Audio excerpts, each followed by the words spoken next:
We got DeAngelo Hall with us. Oh, what's going on?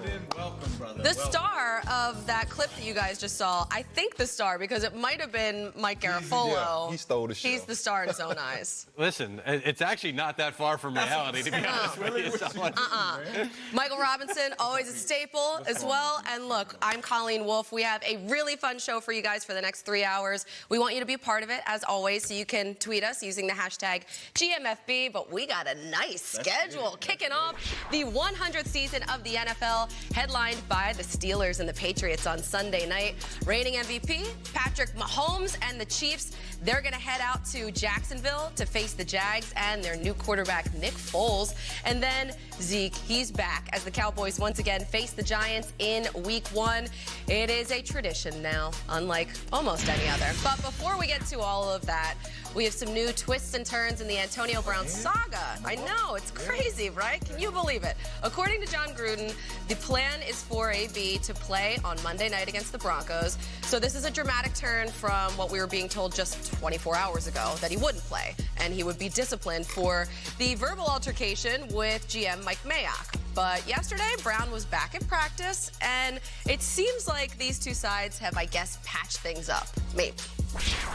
I'm excited to be out here today. I want to apologize to my teammates, the organization. Enough talk, man. I'm excited to be out here with my teammates, and grateful for all the fans. And I'm excited to be a part of the Raiders and see you guys soon. Okay, so that happened, but then hours later, there was more. There's another layer. Brown posted a video on YouTube that was a very polished video with what appeared or what sounded like head coach John Gruden talking in it, a conversation between the two of them. Who knows? But the point is, this news cycle with him, it is so hard to keep up with. I feel like I'm on a treadmill trying to just keep up with the Antonio Brown news. So just your thoughts on the whole situation, because it's just never ending. Well, yeah. So what message are you saying to the rest of the organization? What message are you saying to the rest of the guys in that locker room? And D. Hall, we've talked about it before. I know certain players get treated differently. You know, you'll be treated fairly, but not necessarily equal. But you disrespect the general manager that was part of the process of getting you there, right? In front of everybody. Okay, totally disrespect him. And now there's no repercussions for it. At least publicly, we don't know if there's any repercussions for it. Let me play devil's advocate for a second. Have you ever had a heated discussion with a coach? Yes. Okay. And I started thinking about this because I've cussed out plenty of coaches. Cussed out maybe a general manager or two, too, in my day. But you've never done it publicly in front of the team. I kind of think I have. Yeah, but come on, man. We never in a public way. In a public way. Saw it unfold. Yeah, it was kind of in a private, somewhat setting. It was in front of the team. But, I mean, when you're a good player, you always try to take as much as you can get, right? Give them an inch, they'll take them out. And so it's the team's job to put up parameters, correct? You're right. But rules, but I think we're a little bit overanalyzing this because it's Mike Mayock, and he was a former colleague of ours, and we have such a high regards and respect for him.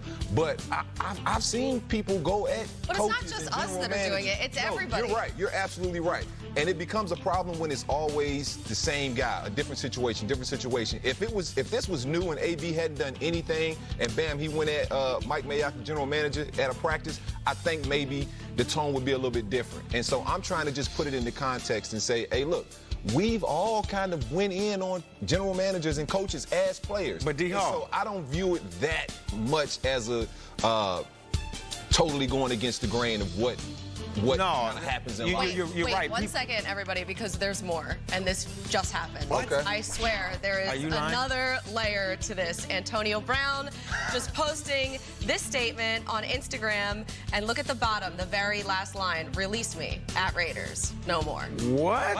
Is it like this almost doesn't feel real? So now, is this, come on, DeAngelo, I know you was in the, like, come on, man. My brain is exploding. This is crazy, bro. Now, all right, no, this has gone too far, man. This is. You know what I mean? Because, I mean, usually players get upset and then they have these outbursts because they aren't paid. They didn't get what they wanted. He's financially good. They've got He's gotten everything that he's asked for. And then the issues that he's upset with, he created. And that's what's so confusing. Because he clearly is asking for his release in this. I'm reading this post. Yeah, I'm not mad. I'm just asking for the freedom to prove, release me, Raiders, no more. They put blinders on a horse for a reason. No idea what that means. So again, hashtag no more fake. No idea what that means. On the side, you're going to piss off a lot of people when you start doing what's best for you. In that video, there is either John Gruden or someone who sounds awfully like him saying, "Do you want to be a Raider?" Antonio Brown then turns and says to him, "Do you want me to be a Raider?" What more does he want from this organization to look the other way on the whole helmet fiasco, to look the whole other way on him leaving camp and just finding him, to let him say those things to Mike Mayock in front of the entire team and then only fine him instead of suspending him because they're afraid that if we suspend him, we're going to lose this guy for good? Here's the thing, too. When you see that statement on the side, you're going to piss off a lot of people when you start doing what's best for you.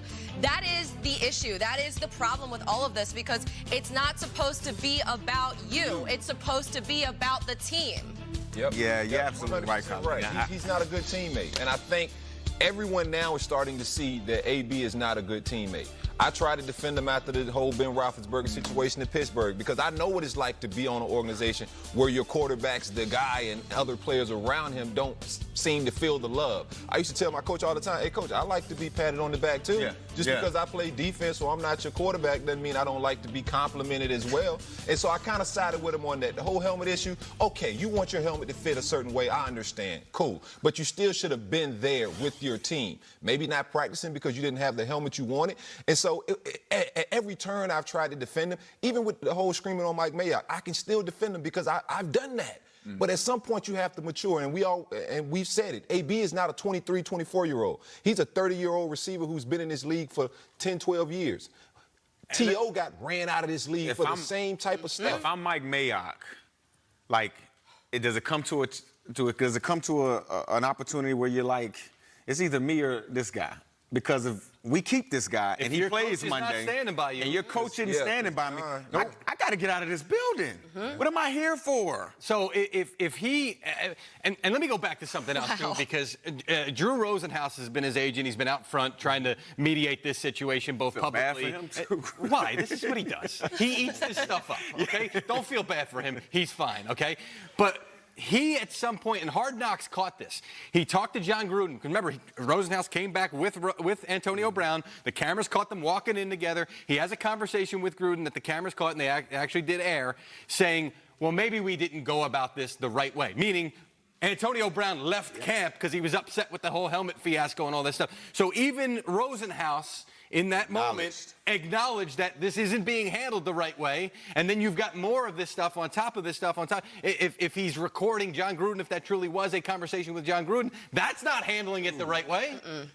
No. What more do you want from an organization? What more did you want from the Steelers to look the other way on all the things that you did? Recording stuff in the locker room or going Facebook Live with Mike Tomlin that one time. What more do you want? Well, I mean, even from this the jump, is why obviously. The evil word gets thrown around. Well, yeah, with the whole helmet thing, it's like you're not the only one that had to deal with this, but this is the only one story that we heard. I got a Raiders source just texting me. Do you ever see anything like this? No, never, ever. Just sent me a DM. Do you ever see anything like? Have you ever seen anything like short of the sit-ups in the driveway with T.O., and that was nothing now. Nothing compared to all of this. Nothing compared. He's making T.O. look like a team captain right now. Right after a heartfelt apology, you post the video, and then the next morning you do this. Well, that's what's so confusing about it. How can you walk back into the locker room right now? It tells you it wasn't sincere from the get-go, right? Right? There it is. Yeah. He was forced into that apology, obviously. Well, he was forced into that apology by $30 million that he Well, at least wait till after Monday if you're going. I mean, if you're trying to be a smart businessman and business is booming, wait till after you play Monday to guarantee your money. Yeah, that's a great point. And then do it. It's almost like he needs to ban himself from social. If that was a recorded conversation with John Gruden, they've got the ammo to say, we had conduct detrimental before, we've got conduct detrimental now. See you later, you're suspended for 4 weeks. I'm waiting for the announcement at this point. So You then have to. You have to right Oh, you now. have to. Come on. you have right to now. suspend. So you Yeah. don't release him, because if you release him, then he gets all of his guaranteed money. But if you suspend him for conduct detrimental to the team, then you can say, okay, we can get out of all this money. And they structured this deal so that he got zero. Well, he would have got $500,000 had he done all the workouts in the spring, but $0 to this point. So as much as they gave him a new contract and said, we're going to pay you even more if you come here and be a part of the Raiders, they structured it in a way that if he did this stuff, you know, that's the one bit of foresight that they did show in this entire situation. I just hope young people around the country are watching this. Look, your social media can get you in trouble, possibly. I mean, look at what this guy's doing. Well, it's like it's very aggressive on his part. Yeah. I mean, this is not just like a couple slip-ups. Oh, you tweeted something that maybe you shouldn't have. I mean, this is you go, you apologize to your teammates, and then you go home and immediately post this video that takes some time to put together a video like that. If you haven't seen it, he put it up on his YouTube channel. This is something that was well produced. This was something that was thought out. It's not like he just slapped a couple things together and then threw it up on YouTube. You one of the homies. You one of his homies in his camp right now. What are you saying to him? AB, what are you doing? About to mess what are up you his doing? money, You messing up. You messing up the opportunity to continue to provide for your family at this point. And yeah, you know, one of the little hashtags at the bottom was that's why they put blinders on a horse, right? You gotta, even though you're tunnel vision like that, you still have to understand, like, look, I still have my kids I'm trying to, you know, provide for, and their kids' kids. And that's the thing here that is very confusing to the average person. They see this kind of money and they're like, man, I'll do anything for that. And so for a guy who's playing the game he loves, and like you said, Jeezy, they've done pretty much everything he's asked. They've been so accommodating throughout the whole process, almost to a fault. Because for me, as a player, if I'm seeing him walk out of training camp, if you think I'm not going to think, like, I want to get up out of here too. And so at that point, for me as a player on that team and a leader in that locker room, I'm going in there saying, hey, yo, coach, what's up? Like, I understand his helmet don't fit, but if he's not here, why do I need to be When you here? put those blinders on that he's talking about, which I still would love the full explanation, but when you put those blinders on, you're blocking out your teammates, you're blocking out your coaches, you're blocking out everybody that's supposed to be riding with you, okay? So if you can't realize that you're part of a whole, and I'm not saying that you can't be upset about the helmet, I'm not saying that you can't have moments here and there, I'm not saying any of that, but there's been several different entry points and pivot points all along the way, and he's just blown right by him.